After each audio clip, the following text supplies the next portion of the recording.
If you have an officer who's breaking the law, who's committing a crime, and I am glad that the officers in Minneapolis are being charged for what happened to George Floyd. But if you have someone breaking the law, you want that video to have that evidence to know what they did and to hold them accountable. And one would hope also the body camera is also a disincentive to anyone breaking the law. But at the same time, if you have an officer who's falsely accused, that body camera can prove the very best friend that officer can have. We need to minimize contact that the public has with the police. Police ought to be used against individuals that we're afraid of, not that we're mad at.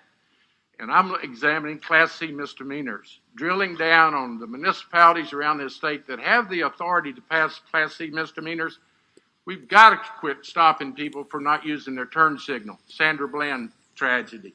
Mr. Ambler in Williamson County, not blinking his light. Mr. Floyd not submitting an accurate $20 bill, allegedly.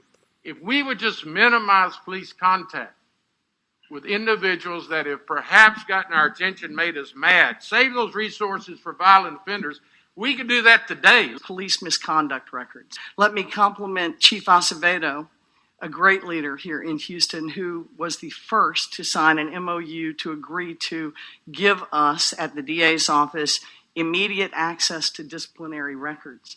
Unfortunately, we have 86 agencies in Harris County that I serve, law enforcement agencies, and serve with, some of whom do not send us their disciplinary records by agreement. We have to subpoena them. This takes a lot of time and effort, and it's really for naught. The county agencies in particular need to get on board. So if you look around the city of Houston and then you compare us to the rest of the United States, cities like Washington, D.C., Minneapolis, and then the top 6 cities in the United States, New York, L.A., Chicago, Houston, Phoenix, Philadelphia.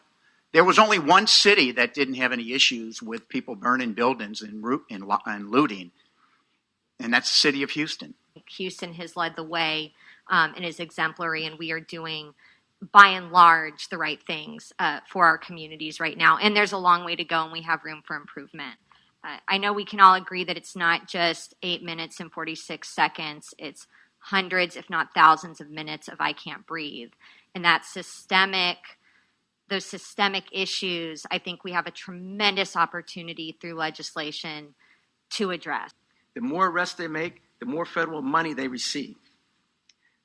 This goes hand in hand with zero tolerance type policies and that incentivize aggressive policing, primarily in communities of color. Now, qualified immunity.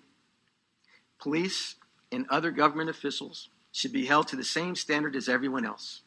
No more, no less, the same. I'm held responsible for my negligent acts towards other citizens, and I believe police officers simply should be held to the same standard.